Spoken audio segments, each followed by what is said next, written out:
Republik ini kekurangan orang tulus dan kita langka orang-orang yang tidak tahu malu. Nah, kebetulan orang-orang yang tidak tahu malu ini yang melakukan upaya-upaya seperti itu, mendowngrade seorang presiden Republik Indonesia ke-7 yang bernama Joko Widodo. Pak Jokowi itu melalui 5 kali pemilihan. Masa si KPU maupun KPUD-nya begitu teledor? Masa si partai pendukungnya begitu teledor? Tidak mungkin.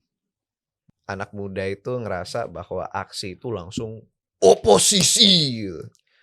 Nggak gitu. Di Indonesia ini tuh temperamennya kita mengalir sebagai air. Kita itu bukan api gitu. Kita bukan batu, tapi Indonesia itu adalah negara yang sangat menghargai nilai dari mengalir seperti air. Ada orang yang mencoba memancing di air keruh, menciptakan turbulensi politik. Ada yang masuk tahu-tahu terseret dalam turbulensi itu.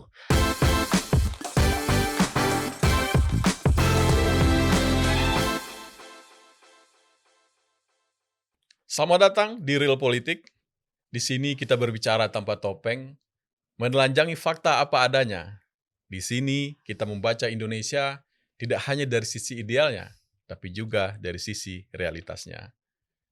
Bang Uce, Yep. terima kasih sudah hadir pada edisi kali ini. Bang Uce ini dulu pernah jadi ketum Bara JP ya, Bang Uce ya? Ya, Sekarang kayaknya juga aktif di Rumah Juang Prabowo Gibran ya. ya. Sekarang kesibukannya apa Bang Uce di dunia pergerakan? Ya ngurus itu.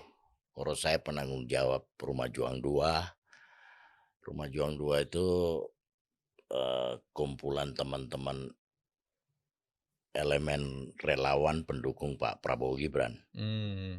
Jadi banyak memang yang dari relawan Pak Jokowi, tapi ada juga yang relawan Pak Prabowo di situ. Gabung tuh semua berarti di sana ya. Bergabung. Jadi definisinya itu tempat semacam sekber. Tidak ada kepengurusan, dia cair banget. Oh gitu, nggak ada ketua, nggak ada yang lain Tidak ya. ada. Tapi itu membicarakan apa aja di sana, Pak Apa Bang Uce? aja. Apa aja? Apa aja para teman-teman yang butuh tempat untuk berdiskusi silahkan pakai tempat itu. Mau bikin acara apapun mereka silahkan pakai tempat. Kami cuma menyediakan tempat. Makanya istilahnya tuh tidak ada ketua, tidak ada koordinator. Yang ada saya dipanggil teman-teman tuh kuncen. Kuncen penunggu ya? Ya. Itu fungsi utamanya gimana sih Bang Uce? Rumah Juang itu apakah untuk mengawal Prabowo Gibran sampai 2029 atau ada hal yang lebih daripada itu? Ya, mengawal Pak Prabowo Gibran kalau bisa sampai 2034. Oh, 2 periode ya. 2 periode. Itu sesuai dengan arahan Pak Jokowi berarti itu. Iya. 10 tahun itu. Iya. Bang Uce kan orang lama juga di pergerakan ya, orang lama Pak Jokowi juga ya. Ya. Ini kita ingin mereview 2025 ini, Bang Uce. 2025 ini kan menjadi tahun yang begitu berat sesungguhnya bagi Pak Jokowi, bagi kita semua. Dan juga berat juga bagi Roy Suryo, Rismon Tiva ya. Ya. Kenapa? Karena saat ini mereka sudah ditetapkan sebagai tersangka. Nah ini saya ingin mendengar dari Bang Uce sebagai aktivis. Bang Uce ngelihatnya atau membacanya isu ijazah Pak Jokowi ini gimana sih sebenarnya Bang Uce? Apakah benar-benar murni untuk menunjukkan bahwa itu asli atau palsu atau ada hal lain nggak yang selain itu yang tampak oleh Bang Uce?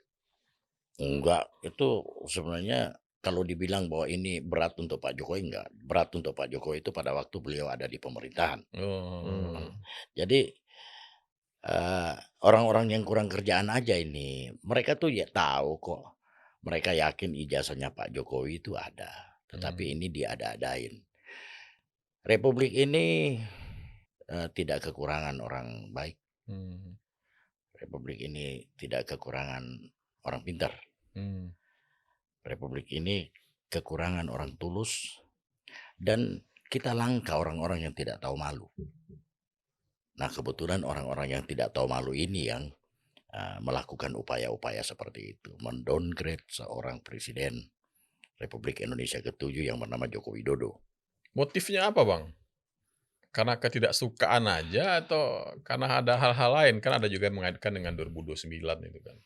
Mungkin ada kaitannya dengan itu ya, tapi menjadi tidak fair pada waktu kita menduga-duga. Saya cuma melihat Roy Suryo, Tiva maupun Rismon ini sekedar mencari perhatian pansos, biarpun mereka sudah menjadi tokoh media, tetapi mereka tetap butuh sesuatu untuk mempertahankan eksistensi mereka. Caranya seperti ini. Paling gampang itu kan kita menjadi orang aneh, orang yang tidak tahu malu, menyerang sesuatu yang bagus sehingga kita mencoba membranding itu menjadi sesuatu yang tidak bagus. Paling gampang itu kok untuk cari duit juga seperti itu. Tapi risikonya tersangka dan terancam masuk penjara itu ya. Ya, mungkin pada saat itu mereka tidak berpikir seperti itu. Ini terlanjur basah aja berarti. Iya, kecemplung. Hmm. Saya sih berharap mudah-mudahan tidak ada tokoh besar di belakang ini, karena ini pasti tuntas. Siapapun tokoh di belakangnya tuntas. Makanya saya berharap tidak ada tokoh, karena ini membawa implikasi lain terhadap dunia politik kita. Tapi Pak Jokowi sendiri ngomong ada tokoh besar di belakang itu ya. Ya, Iya. Itu jadi lumayan rumit tuh. Kalau misalkan sekelas Pak Jokowi udah ngomong ada tokoh besar, artinya ya implikasinya akan berdampak berat sekali kepada dunia politik. Gimana tuh, Ya. Bang Iya, Uce iya. kira-kira? jadi Pak Jokowi ini bagi saya tuh saya tidak pernah menyesal mendukung seorang Joko Widodo sejak beliau menjadi gubernur, terus 2 kali presiden. Saya tahu bahwa beliau ini manusia momentum, manusia yang menciptakan sejarahnya sendiri, manusia yang menulis sejarahnya sendiri. Kami relawan ini fenomena, tapi membutuhkan momentum untuk punya daya ledak. Pak Jokowi itu momentum. Beliau seperti diberi sesuatu untuk bertindak dan bersikap. Saya meyakini bahwa bukan sebagai orang yang tidak berdarah biru, beliau itu percaya pada insting. Dan sampai saat ini saya merasa insting beliau itu tepat. Beliau tidak mungkin mengeluarkan pernyataan itu tanpa data yang valid. Tapi ya itu implikasinya bisa luar biasa. Apalagi sebagai mantan presiden tentu info-infonya banyak kayak Iya. Bang Oce ya. Intelijen segala macam pasti punya lah itu pasti. Termasuk dari relawan. Sudah relawan. Ngomong-ngomong relawan, kira-kira gimana dari kawan-kawan Bara JP kan mungkin kan Bang Uce udah bukan menjabat lagi sebagai ketua umum Bara JP, tapi kan pasti hubungan pasti selalu erat kan. Ya, Dari kawan-kawan Bara JP gimana cara menanggapi kasus ijazah ini? Apa mungkin mereka ada pergerakannya sendiri mengenai kasus ini? yang saya tahu begini, sebagai sulung dari relawan Jokowi Presiden, Bara JP juga pasti punya informasi yang cukup sebelum membuka itu ke media. Tapi saya jelas tidak bisa masuk terlalu jauh untuk mengomentari apa yang teman-teman Bara JP lakukan. Tapi saya meyakini bahwa yang mereka lakukan itu tujuannya satu, untuk membela Pak Jokowi.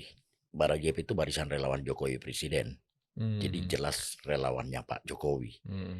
Ada yang melakukan dengan cara yang elegan, dengan penetrasi yang tidak kelihatan. Ada juga yang melakukan dengan cara terbuka. Bara JP itu salah satu yang melakukan pembelaan secara terbuka dalam kasus ijazah Pak Jokowi. Di luar teman-teman seperti Andi Aswan, David Pajung, Freddy Damanik, Ade Darmawan, Silver dan lain-lain yang ini ya, yang tampil. Tapi secara organisasi Bara JP itu saya meyakini mencoba untuk membela Pak Jokowi dan menunjukkan bahwa pernyataan mereka itu bahwa Pak Jokowi itu punya kebesaran hati untuk memaafkan.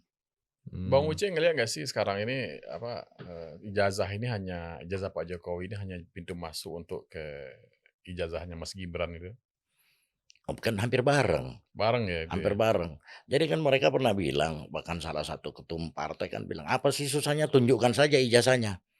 Kalau Mas Gibran udah sejak Solo Sudah, tunjukin kan? tunjukkan, itu tidak selesai. Terus Pak Jokowi tunjukkan, itu tidak cukup. Nggak selesai juga. Tidak selesai. Jadi sebenarnya betul, ini cuma eee, cuma pintu masuk untuk membuat keruwetan Mhm. dalam negeri.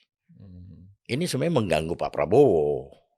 Nah, itu gimana tuh? Sebagai orang di rumah juang Pak Prabowo Gibran itu, apa kira-kira dirasakan Pak Prabowo atau gangguan apa yang dirasakan dengan isu-isu ijazah, Pak Jokowi dan Mas Gibran ini, Bang? Yang pasti Pak Prabowo itu prihatin ya, Pak Prabowo Mmm. prihatin. Tetapi, eee, Pak Jokowi meyakinkan Pak Prabowo bahwa ini masalah tidak harus membuat Pak Prabowo terlalu kepikiran ya. Pak Jokowi punya cara, Pak Jokowi sudah ngalami serangan itu sejak serangan seperti ini sejak beliau menjadi gubernur. 2014.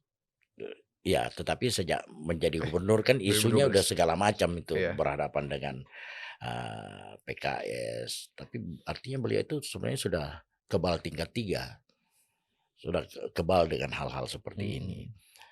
Nah sekarang tinggal siapa yang punya napas panjang menghadapi maraton seperti ini. Yang pasti kan akhirnya kembali ke hukum. Hukum menemukan celah, kalau Pak Jokowi salah pasti Pak Jokowi yang jadi tersangka, kalau, mereka bertiga berdelapan ininya mereka yang bersalah, ya mereka akan menghadapi konsekuensi hukum. Tapi saya merasa bahwa Pak Jokowi sama sekali punya ketegaran mental yang luar biasa. Kan arahnya ke Mas Gibran itu kan ke pemakzulan seringkali disebut kemarin kan, dan itu kalau suasananya di dalam rumah juang Pak Prabowo Gibran itu dari, relawan Pak Prabowo misalnya, itu menyikapinya gimana, Bang Uci? Jadi kan mereka mencoba memecah konsentrasi. Mmm. Harus menjaga Gibran, harus menjaga Pak Jokowi. Kalau kami handle dua-duanya juga, rasanya tidak nyaman gitu kan. Mhm. Tapi pemakzulan itu kan tidak mudah, prosedurnya panjang banget. Maksudnya di relawan Pak Prabowo sendiri itu menyikapi isu pemakzulan itu gimana? Apakah mereka juga turut melawan itu atau membiarkan aja? Ya teman-teman melawan, Melawan juga ya? tetapi tidak seintens ini Pak Jokowi. Mmm. Karena pada saat ini kan Gibran adalah wakil presiden dan itu kesadaran kami tahu bahwa untuk pemakzulan itu tidak semudah yang kita bicarakan gitu. Iya, pasti berat Ya, itu, tapi MPR. ya kalau Pak Jokowi atau setelah itu MK. Tapi kalau Pak Jokowi kan tidak, orang yang kami ikut 12 tahun, seseorang yang kami anggap sudah seperti keluarga, Mhm. itu tiba-tiba ada orang lain masuk ke dalam rumah kami lantas ganggu, Mhm. orang yang ada dalam rumah kami. Nah itu reaksi kami jelas, lebih keras. Mhm. Dan ini kan kemarin tentang pernyataan Pak Jokowi memaafkan itu juga, eee, membuat polemik di dalam teman-teman relawan karena sebagian tidak Tidak tidak mau memaafkan? tidak mau Mmm. memaafkan.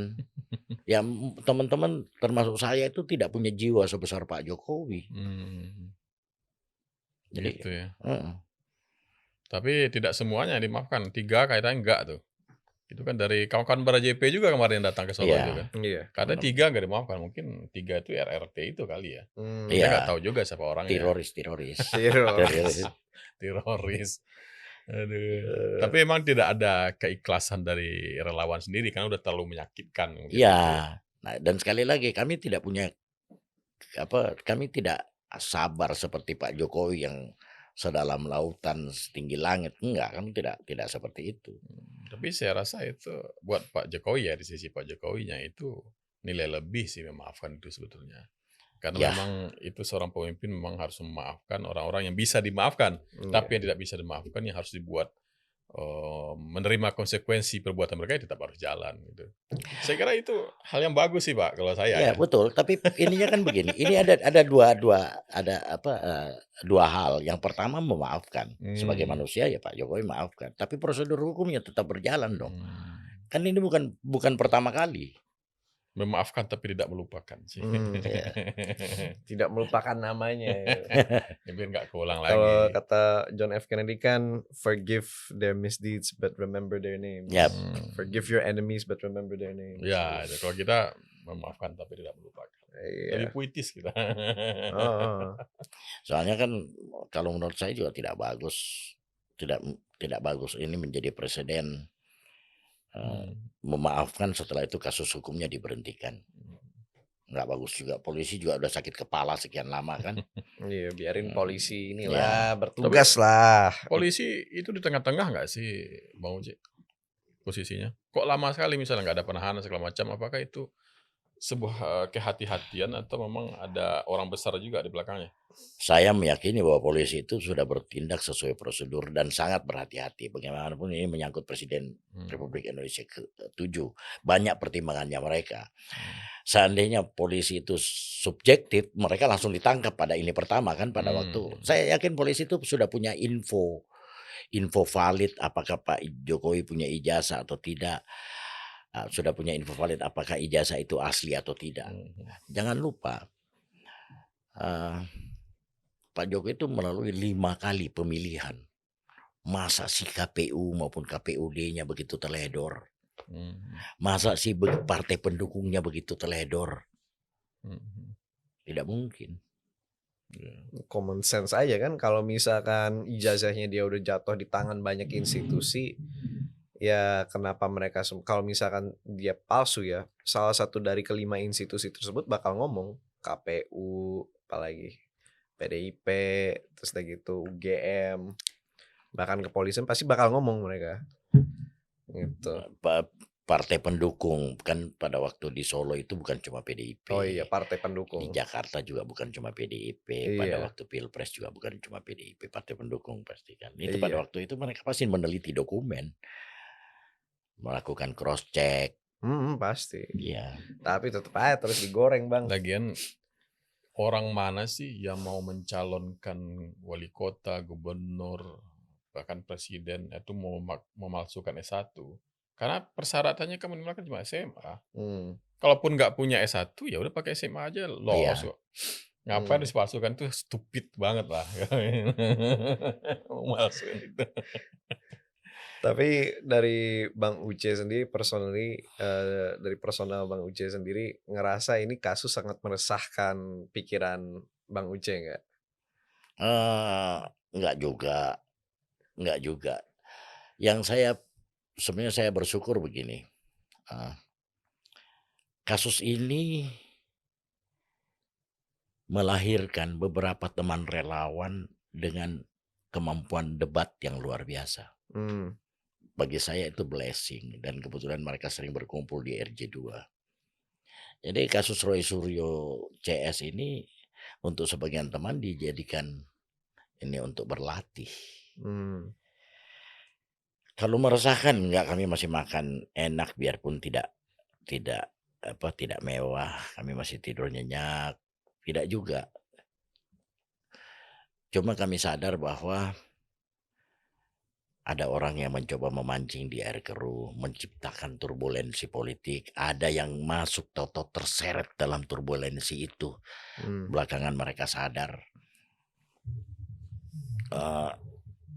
Beberapa teman termasuk saya sebenarnya menikmati ini. Seni berpolitik ya? Seni berpolitik, dan ini membuat cukup waktu bagi Pak Prabowo dan Gibran untuk melakukan kerja-kerja nyata pada waktu Pak Jokowi justru sedang diserang. Ya pemerintah bisa punya waktu kan, tidak perlu terlalu banyak menghadapi turbulensi politik. Kalau dari Bang Uce merasa, kita kan ngomongin seni politik nih ya. Masa ijazah Jokowi ini nih politik yang bisa terbilang cantik atau politik yang terbilang kasar atau jelek? Untuk yang mengangkat ini kan menjadi pintu masuk agenda politik yang lebih besar. Entah untuk mereka maupun saya berharap tidak ada yang bohir di belakangnya ya. Untuk kami ya itu, proses ini membuat kami marah, tetapi tetap ada blessing. Tiba-tiba teman-teman ini lebih bersatu. Teman-teman relawan ini ada momentum. untuk bersatu. Tiba-tiba ini teman-teman mendapat mendapat ajang untuk mengasah kemampuan. Jadi ya sebenarnya yang rugi berkali-kali itu Roy Suryo, cuma di kami itu tidak dapat keuntungan ekonomi aja, sementara mereka dapat Yang dapat keuntungannya yang punya monetisasinya. katanya punya kanal-kanal yang menyerang Pak Jokowi itu pada rame semua tuh. Iya. Kata ratusan juta per bulan. Ratusan juta per bulan tuh. Ada yang miliar katanya ya. Itu Bang Ade kemarin ngangkat kan di Cokro TV itu. Kayaknya real politik kita beralih ke situ ya. Mestinya bisa. Mestinya bisa Mestinya gitu. bisa. Hari ini kita undang Bang Uce, besoknya kita undang Rismon. Nah, ya. Iya. Aduh. Sebenarnya pada waktu negeri kita ini masih muda dalam berdemokrasi, partai politik itu kan punya kewajiban utama melakukan pendidikan politik, ikut mencerdaskan masyarakat dalam berpolitik. Itu kan berarti kita berbicara platform. Jika kita berbicara platform, hampir semua partai ini platformnya sama loh. Nasional semua. Iya, yang membedakan sebenarnya cuma nama-nama dan pimpinannya, nama partainya dan pimpinannya.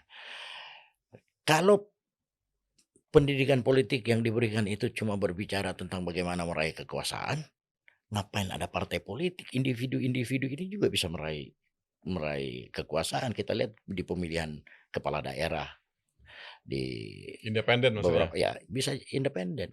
Sehingga sebenarnya kalau partai politik ini tidak bisa melakukan pendidikan politik, bubar aja tuh partai. Ngapain ada? Cuma menjadi beban negara. Ya kan sementara memungkinkan kok. Jadi nggak ada satupun sekarang partai politik yang menurut Bang Uce itu yang cukup ideal lah. Kan ideal nggak mungkin lah. Yang mendekati itu nggak ada ya. Saya ini kenapa saya ini untuk saya ini partai masa depan, partai yang bagi saya bisa mewujudkan apa yang ada dalam kepala saya tentang partai politik yang hampir ideal. Ide-ide apa di paling menarik buat Bang Uce? Mereka partai terbuka. Pak Jokowi punya ide partai terbuka itu di mana semua anggotanya itu menjadi pemilik, menjadi pemilik. Lantas dengan konsep virtual office, nggak banyak biaya yang kita harus keluarkan. Satu, berbicara tentang Indonesia Mas, hampir seluruh kepengurusannya anak muda. Untuk saya, partai terbuka itu apakah challenge untuk partai-partai yang dikuasai oleh dinasti mungkin ya? Ya, itu kan ada partai-partai yang ketumnya itu sekaligus sebagai pemilik saham terbesar. iya, Siapa yang akan menduduki kepengurusan itu berdasarkan pilihan ketum. Kan rata-rata mungkin sekitar 2/3 partai sekarang kan menuju ke arah situ. ya jadi Business as usual, family business gitu kan. Mungkin itu maksudnya Bang Uce Ya. ya, dengan terbuka itu menariknya di situ kali ya. ada beberapa partai yang sebenarnya tidak juga dinasti ya. Saya melihat seperti Golkar karena anak-anaknya mereka masuk, tetapi tidak dapat privilege otomatis menjadi ketua umum pengganti seperti PKS. Tapi beberapa partai yang lain kan kekeluargaannya terlalu kuat. Kekuasaan tuh tertumpu kepada satu atau dua orang aja di situ kan itu maksudnya. Jadi dia menjadi kerajaan-kerajaan kecil. Pada waktu Pak Jokowi dengan ide partai, ya saya rasa itu langsung ditangkap. Mereka terbuka. Pemilihan ketua umumnya juga melalui e-vote. Jadi saya voting ya. Ya, melalui e-vote. Jadi setiap anggota itu merasa ikut memiliki. Ya mungkin kalau ini saya sih kira-kira seperti koperasi lah. Ini tanpa KTA itu menarik. Apa kedepannya mungkin Bang Uce akan ada asosiasi sama atau gimana? Kayak nunggu Pak Jokowi masuk. Iya. Tunggu dulu. Belum. Tunggu dulu. Itu itu kan dia punya ketua Dewan Pembina J. Iya. Mr. J. Jadi sebutnya tuh Jokowi memang. Iya. Mr. J. Jangan terlalu yakin, men. Oh gitu, belum ya? Jangan, Jeffrey juga jelo. Tapi kan udah pernah. Ya, tapi Udah Jeffrey pernah. sebagai pendiri posisinya apa di situ? Nggak ada. Dewan pendiri. Belum ditetapkan siapa ketua dewan pendirinya kan Oh belum ada. iya, itu. Jadi, Oh ya belum ada ya. jadi Itu yang hypothetical itu. ya diksi-diksi seperti ini sebenarnya menarik untuk kalangan pemilih yang belum menentukan sikap. Iya. Jadi saya lihat bahwa ya, ini pintar memanfaatkan momentum. Tanpa KTA itu kami mendukung, dan saya sudah lakukan itu di 2024. Cuma tidak punya KTA. Beberapa aktivis tua kan udah merasa bahwa tidak perlu lagi ikatan seperti itu. Dan juga kayaknya lebih bebas kita. Tapi kayaknya Bang Uce tanpa- agak-agak nggak yakin ya Pak Jokowi mas. Siapa? Agak-agak nggak yakin Pak Jokowi mas. Atau gimana Saya sih pandangan maunya Bang Pak Uce? Jokowi tidak Masuk partai maksudnya, Tidak atau masuk masuk partai yang lebih besar kayak Golkar gitu. masuk partai. Oh udah masuk Itu partai. menarik tuh. Kenapa kira-kira Bang Uce bisa mengatakan Pak Jokowi jangan masuk partai? Pendukungnya Pak Jokowi itu ada di semua partai. Lintas partai ya.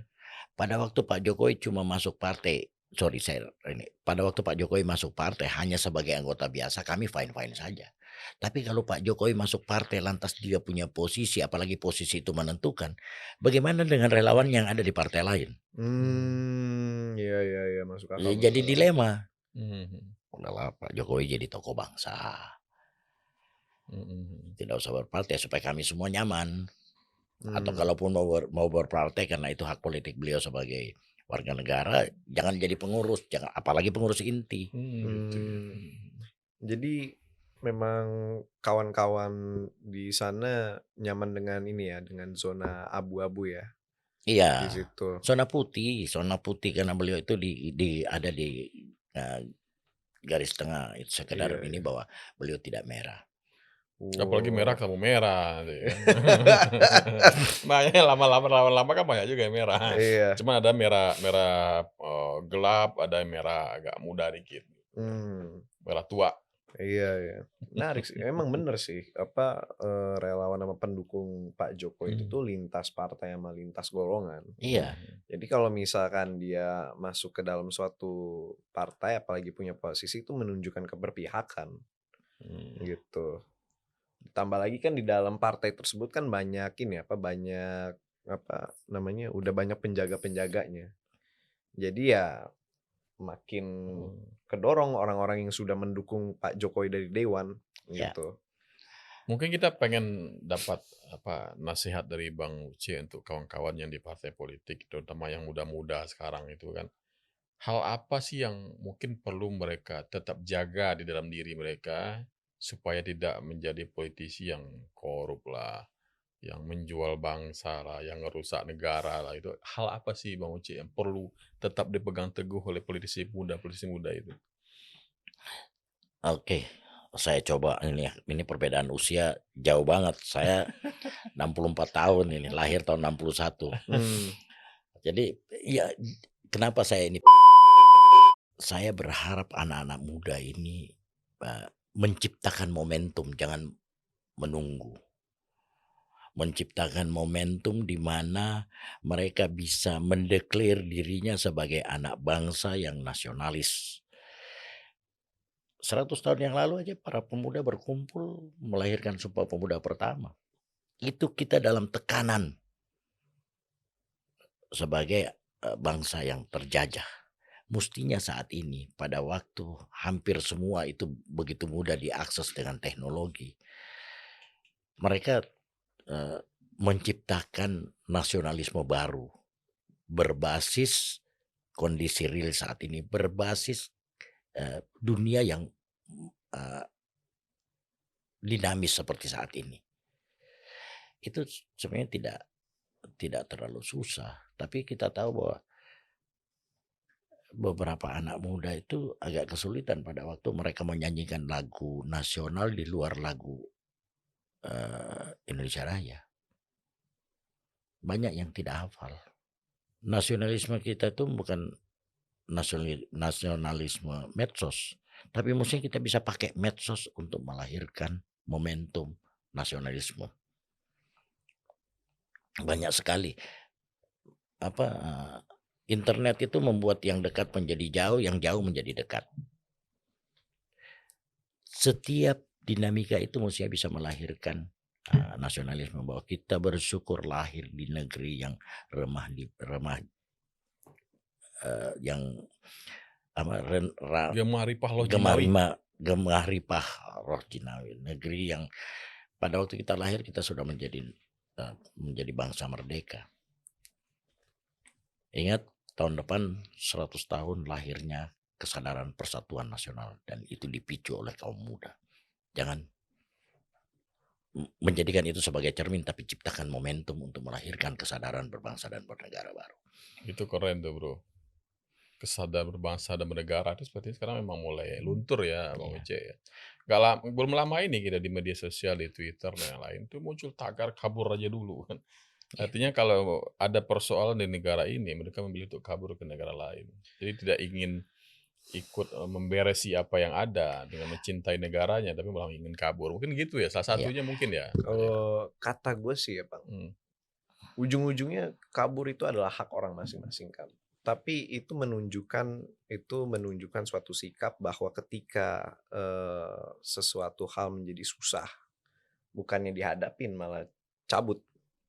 Gitu. Semua terlalu praktis gitu. Nggak semua masalah itu kita bisa kelarkan dengan kita cabut gitu. Dan itu menunjukkan sikap banyak orang sekarang. Mungkin ya orang punya, kalau dari gue ya Bang ya, gue ngerasa anak muda itu melihat semua permasalahan politik sekarang dan mereka agak geram. Kita di pendidikan Indonesia itu dibesarkan untuk mencintai Indonesia gitu. Kita punya rasa nasionalisme yang oke. Tapi kebanyakan dari anak-anak kita ngerasa sangat kecewa gitu. Tapi kekecewaan ini tidak dituai dalam sebuah aksi, tapi dituaikan dalam merasa gegara kayak gini udahlah mending cabut aja lah gitu. Nah, kalau misalkan Indonesia kayak gitu, ya itu akan menambah masalah lagi Bang. Problem tersendiri. Problemnya apa? Ketika semua orang cabut, negara mau jadi apa? Orang-orang yang masih tinggal di Indonesia mau kita apain gitu? Nggak ada orang-orang yang capable, brain drain. Satu, kedua, ketika kita cabut, ya kita masuk ke problematika negara lain. Negara lain juga punya masalahnya tersendiri gitu. Di Indonesia masalahnya seperti ini gitu, ada polarisasi gitu. Negara mana sih yang zaman sekarang nggak ada polarisasi? Bahkan negara biasa-biasa aja politiknya stabil kayak Jepang juga ada polarisasi kan. Akhir-akhir ini ada masalah penolakan imigrasi dan wisatawan asing yang lumayan keras. Terus kita ke tempat yang demokrasinya mantep banget kayak Perancis. Enggak, Perancis juga masih mengalami masa-masa struktural gitu, dan di mana-mana ya ada masalah gitu. Kita nggak akan bisa untuk kabur dari masalah itu. Dan lucunya ya, orang luar negeri kabur dari masalah negara mereka ke Indonesia. Mereka kabur ke Bali gitu.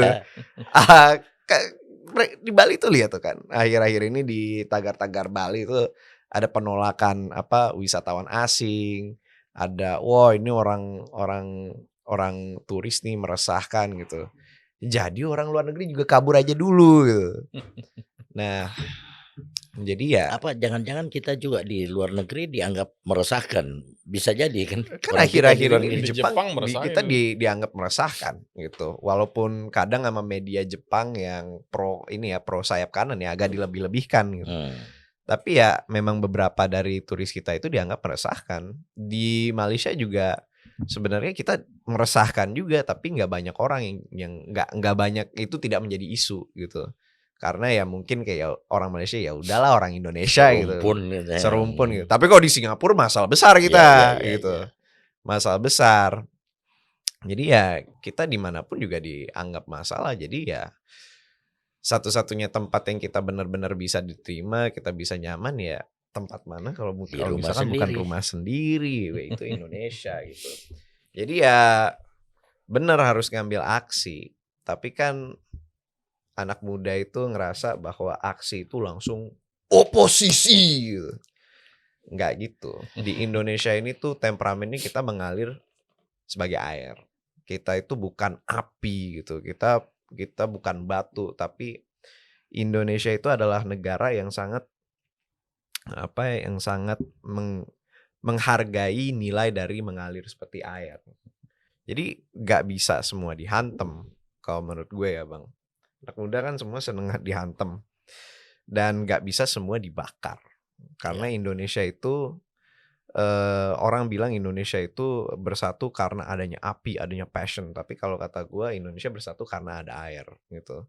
Jadi kita menunjukkanlah politik yang sesungguhnya, which is politik membangun jembatan gitu. Dan itu yang anak muda lupa tentang politik zaman sekarang gitu, which is politik membangun jembatan. Apa-apa oh ini pendukung pemerintah gitu, pendukung ini gitu, ini itu bakar gitu. Kalau gue jujur ya bang, ya gue sih sebenarnya netral aja, nggak pro kesana pro kesini gitu. Tapi alasan kenapa gue ada di sini sekarang ngobrol dengan lo bang, karena gue menghargai perspektif dari beda pihak gitu. Gue menghargai perspektif. Justru perspektif itu tuh yang menurut gue adalah ilham dari sebuah demokrasi. Kita memahami cara pandang mereka itu kayak gimana dan kenapa mereka mengambil keputusan itu gitu. Dan dari memahami perspektif itu terbangunlah sebuah jembatan. Memang kayak gitu politik di Indonesia gitu. Tapi dikit-dikit sekarang, buzzer sama termul nih gitu. Nggak gitu juga gitu. Kalau pendapat gue sih kayak gitu. Orang yang mungkin bersandingan dengan orang Anies belum tentu anak Abah. Iya. Orang yang bersandingan atau ngobrol dengan orang Jokowi belum tentu termul. Orang yang ngobrol dengan orang-orangnya Pak Prabowo belum tentu apa. Kalau Pak Prabowo apa sih sebutannya itu? Termul, anak Abah. Kalau Pak Prabowo apa tuh? Gemoy.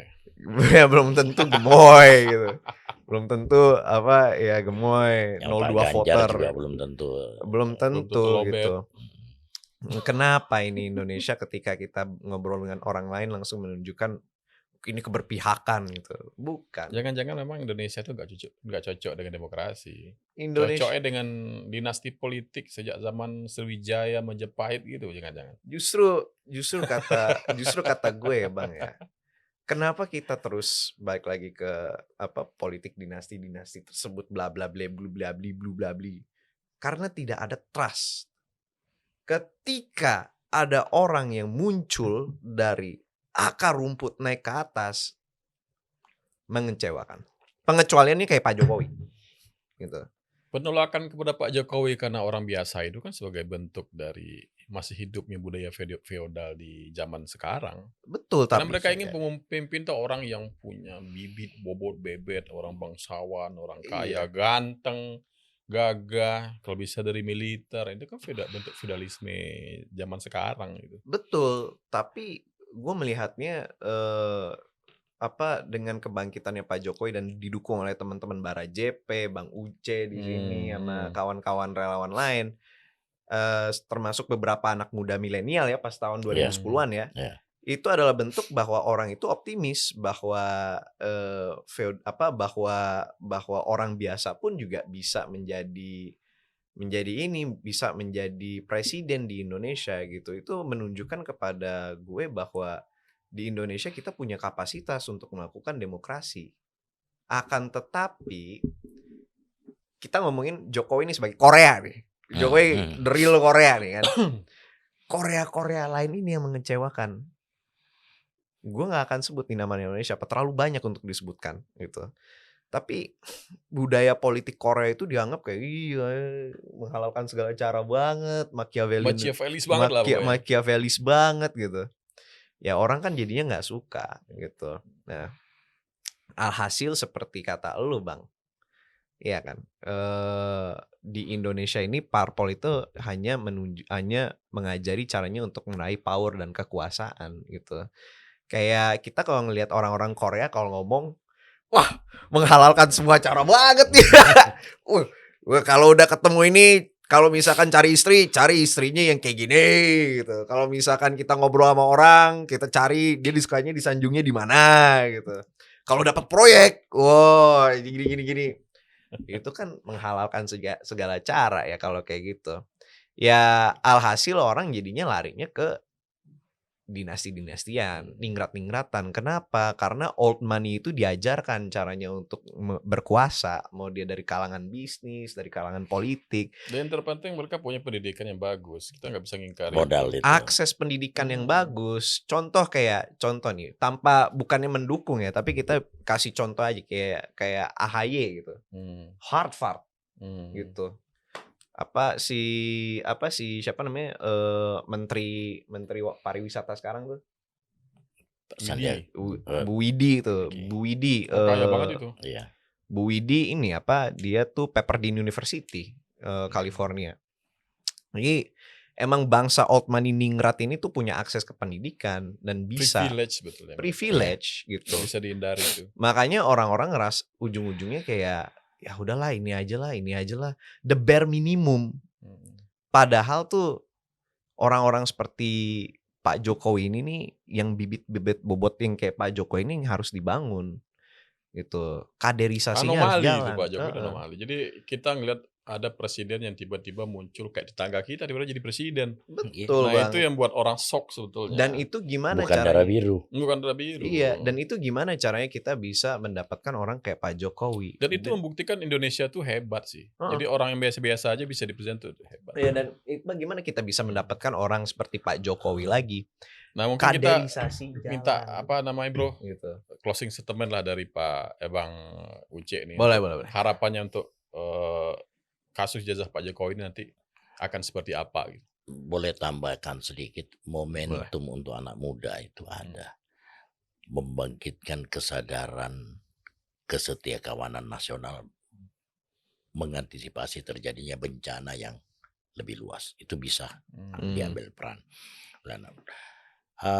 Kasus ijazah Pak Jokowi ini sebenarnya sudah mendekati akhir.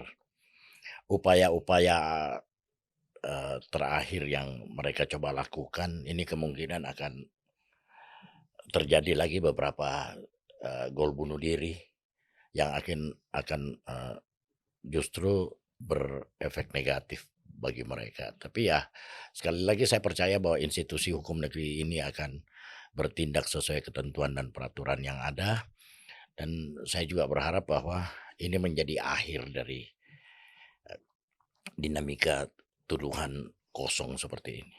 Nggak bagus untuk negeri ini. Ya. Demikian kali bro. Ya. Terima kasih Bang Uce udah datang ke Real Politik hari ini.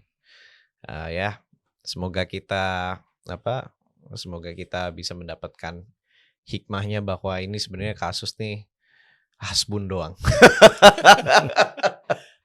Asbun yang dijalankan selama setahun ini. Aduh, parah deh emang. Ya udah, mungkin ini adalah episode terakhir ya untuk tahun ini ya. Iya, bisa. Iya, ini adalah episode terakhir untuk juga, tahun guys. Ini kita liburan, guys. Ya, semoga kalian menikmati hari Natal dan tahun baru, mau itu di Indonesia atau di luar negeri. Yang penting jangan kabur aja dulu ya. Terus tetap gitu, cinta Indonesia. Tetap cinta Indonesia gitu. Boleh kabur untuk 5 tahun ke luar negeri untuk mengemban ilmu. Iya, asalkan balik lagi ke Indonesia. Pulang. Asalkan balik lagi ke Indonesia gak apa-apa lah gitu. Boleh kabur tipis-tipis lah gitu. Nah, kalau jadi ya ini selamat menikmati hari Natal dan tahun baru, and we will see you in the next year. Bye-bye pemirsa Real Politik di 2026. Semoga kita banyak sekali drama dan isu-isu politik yang kita bisa bahas, dan semoga politisi-politisi di atas sana bisa terus membuat drama-drama biar kita terus punya konten terhibur. Dan semakin banyak show untuk menghibur algoritma Anda. Bye-bye.